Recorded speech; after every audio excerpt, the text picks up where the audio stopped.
The S&P 500 is up today.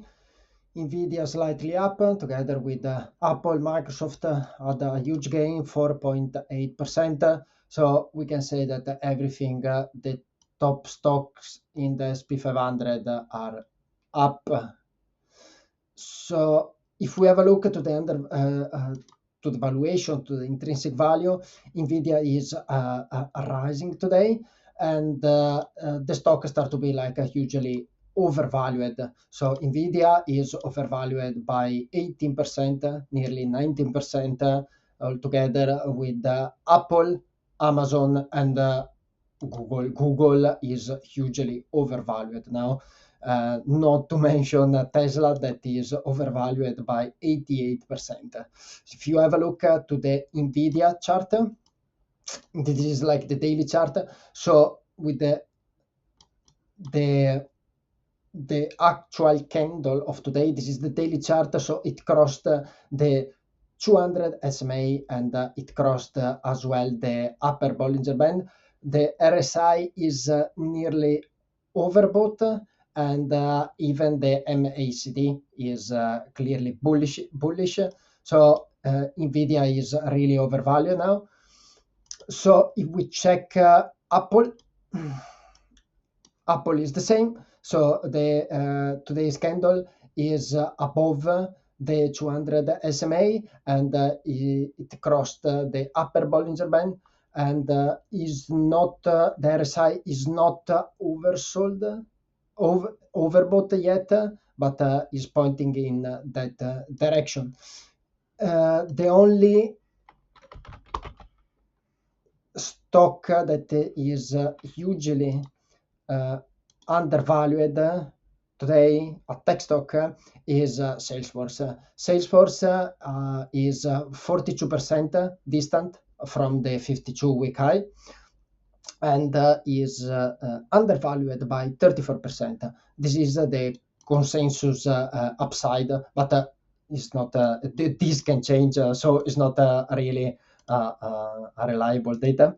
And the DCF upside is 47%. Personally, today I bought Salesforce. I put 1% of my portfolio in Salesforce, and if we look to the chart, to the daily chart, Salesforce is still under the SMA 200, but is above the lower Bollinger Band. The RSI is, it has been 5 days ago, was in the oversold territory, now is rising. So I bought Salesforce because I believe is a really interesting stock. And if we check to the data, the Piotrowski score is in neutral, nearly in strong value, and the Altman score is in the gray area, nearly in the safe zone. So for me, it's a really interesting stock. And we move to the news today, the selected news. So trading stocks as they approach a new height. So everything is rising. So in the last few days, the S&P 500 start gaining again, to be bullish again. And the Fed say that Iran war is driving a new wave of uncertainty, and retail investors keep getting burned in the stock market, but now they are piling in again. So Iran war, the last news is the Iran war is a major source of uncertainty for US businesses. If we have a look to the snapshot today, this has been updated at like 9 p.m. So is slightly positive, the S&P 500 today. And if we have a look to the 1 hour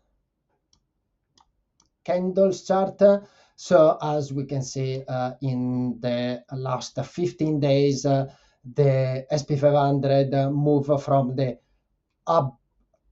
so under the way under the SMA 200 to above, now is above to the 200 SMA, for the 1 hour chart, and is nearly once again touching the upper Bollinger Band.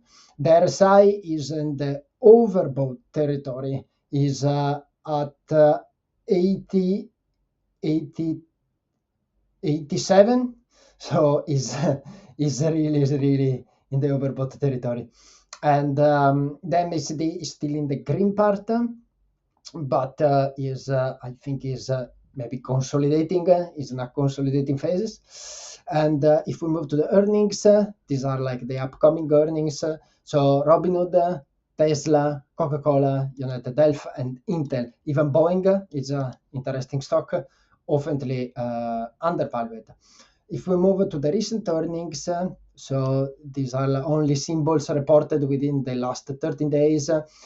So far, this is like the move, so how much it moved since the earnings, and if it's positive or not. So the recent earnings are like Morgan Stanley.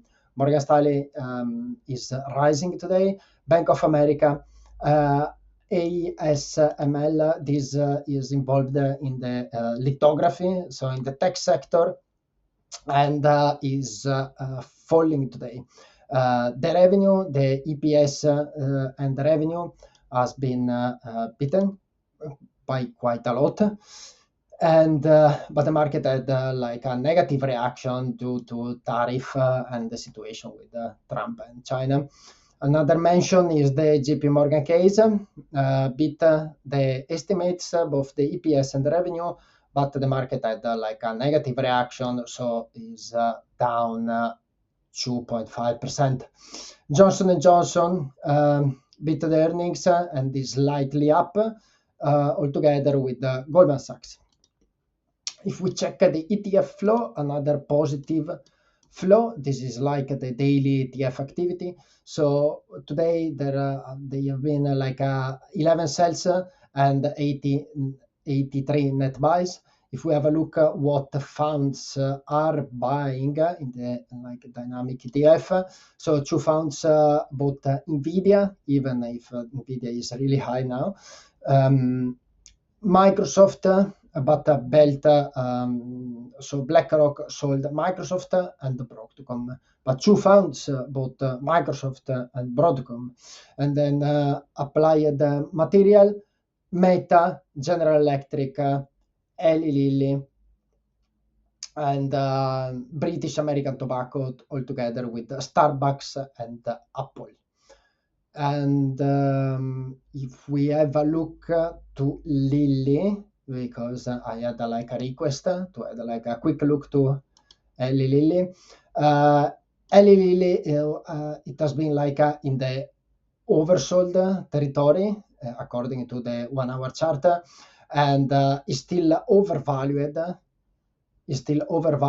And personally, I will not buy it, but obviously you have to use your own judgment. So if we check in the app, the distance from the 52-week high in Lilly is like 18%. The intrinsic value is minus 32%, so it's still overvalued. And the DCF upside is negative, so minus 32%. The consensus is above 37%. If we have a look to the chart, this is like the daily chart, is nearly below the 200 SMA. So personally, I would wait to put some money in, but if we have a look to the Eikinashi candle to reduce some noise with zoom a bit, yeah, is nearly touching the lower Bollinger Band, but is in slightly downtrend in the daily chart, and today it has the same level as the 5th of March. 5th of March of the last year. So it didn't move a lot since last year regarding the current price. And for today is everything. So tomorrow we will see what happens. Bye bye.